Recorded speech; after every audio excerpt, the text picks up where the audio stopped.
Hola a todos, en este video vamos a continuar revisando el concepto de análisis de sensibilidad con la tabla simplex. En el video anterior revisamos qué pasaba cuando habían cambios en el lado derecho de las restricciones. En este video vamos a revisar qué pasa cuando hay cambios en los coeficientes de las variables en la función objetivo.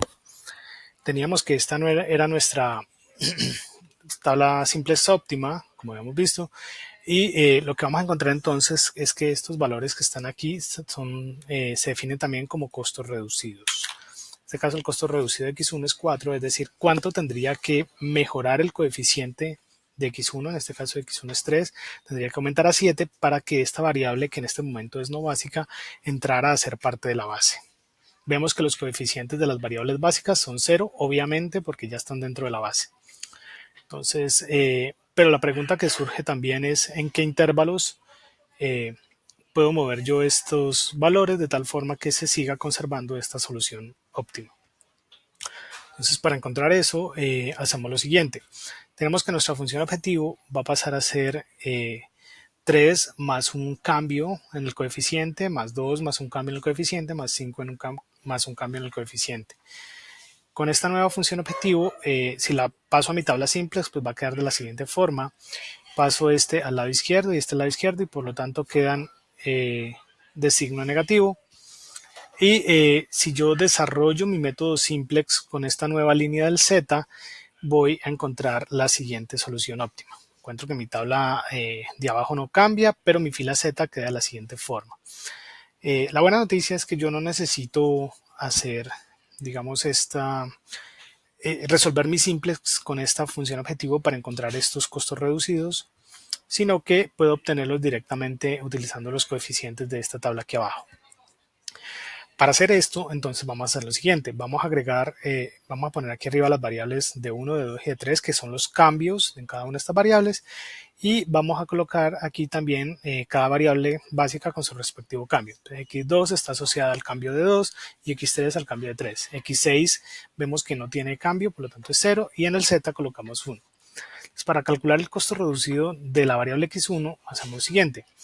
4 por 1, 4 menos un cuarto por d2 más 3 medios por d3 y por último restamos la variable d1. Nos queda de esta forma. 4 por 1 menos un cuarto por d2 más 3 medios por d3 más 2 por 0 menos d1. Eso nos lleva a encontrar la siguiente ecuación, que es básicamente la misma que teníamos aquí. Si hacemos exactamente lo mismo con las otras variables, encontramos que estas son las tres desigualdades. Algo importante para notar es que esta solución seguirá siendo óptima mientras estos coeficientes sigan siendo mayores o iguales a 0. ¿De acuerdo? Recuerden que como estamos en un problema de maximización, pues esta será la solución óptima mientras que estos coeficientes sean mayores o iguales a 0. Por lo tanto, tengo estas tres desigualdades. Lo que me interesa ahora encontrar también es cuál es el intervalo en el cual yo podría variar este coeficiente de tal forma que esa siga siendo la solución óptima. Para encontrar ese intervalo, entonces, pues hacemos un paso parecido a lo que hicimos en el ejemplo anterior. En el caso del primer cambio, vamos a decir lo siguiente. Si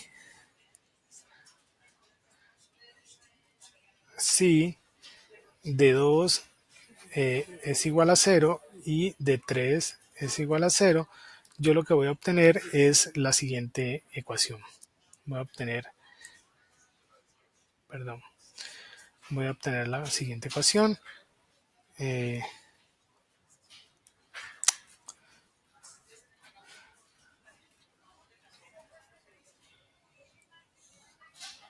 a tener que es 4 menos de 1 mayor o igual a 0. ¿Sí? Por lo tanto, tengo que d1 debe ser menor o igual a 4. Eso me genera un límite superior en el que yo puedo cambiar en el que yo puedo cambiar de 1.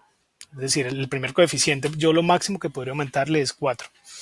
De 1 no aparecen las otras restricciones, por lo tanto, el intervalo va desde menos infinito hasta 4. Siempre y cuando el cambio sea menor que 4, esa va a seguir siendo la solución óptima. Si yo hago un proceso parecido para calcular el intervalo para D2, obtengo lo siguiente. Vemos que en la primera restricción me quedaría 4 menos un cuarto por D2, en la segunda restricción me queda tal y como está, y en la tercera restricción me quedaría 2 menos un cuarto por D2. Esto es básicamente lo que tenemos en esta parte de aquí, donde de la primera restricción tenemos que D2 es menor o igual a 16, de la segunda tenemos que D2 es mayor o igual a menos 2 y D2 es menor o igual a 8. Dado que D2 debe cumplir las tres cosas, por lo tanto, este valor, esta restricción eh, tiene incluida esta restricción, por lo tanto, esta queda como mi límite superior. Entonces, D2 va a quedar entre menos 2 y 8.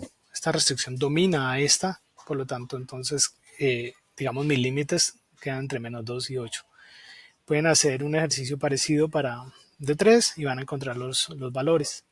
Bien, seguido a esto, entonces, lo que vamos a hacer es comprobar todos estos valores que hemos calculado utilizando el solver de Excel y vamos a ver cómo nos muestra solver de Excel esos valores.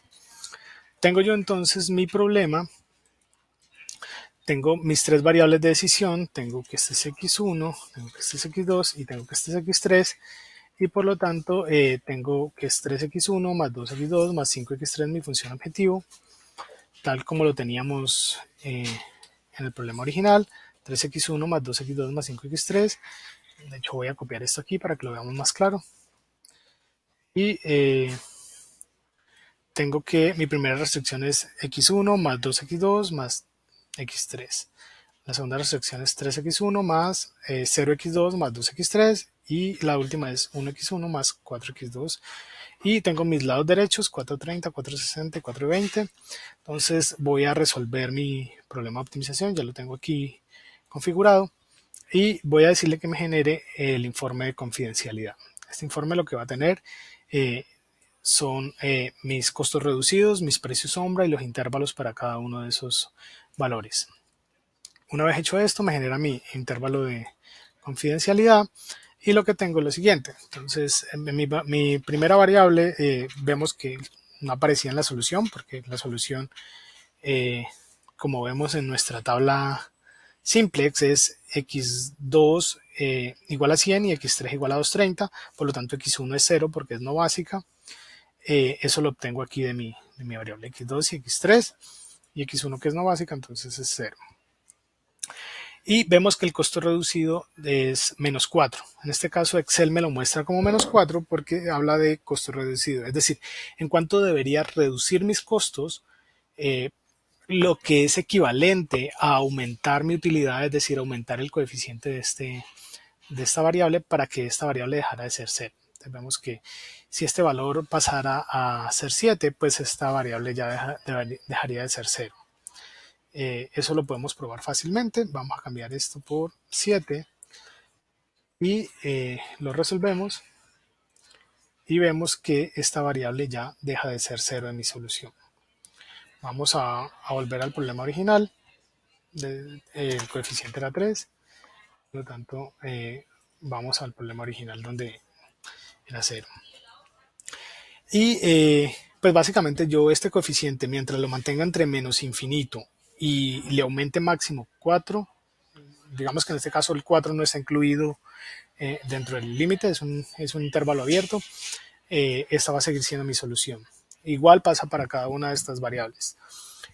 Mientras este que es el coeficiente se mantenga entre 0 y 10, pues esto va a seguir siendo la solución y así para las otras. En la parte de abajo vemos la información referente a las restricciones. Veíamos entonces del ejemplo anterior que el precio sombra de la primera restricción era 1, de la segunda restricción era 2 y de la tercera restricción era 3. Ya habíamos visto también cómo calcular estos intervalos y nuevamente definimos que el precio sombra es en cuanto me cambia mi función objetivo si yo incremento una unidad en el lado derecho. Entonces yo aquí tengo 460 y quiero pasarlo a 461. Mi función objetivo, que en este momento es 1350, va a pasar a 1352. Vamos a ejecutarlo.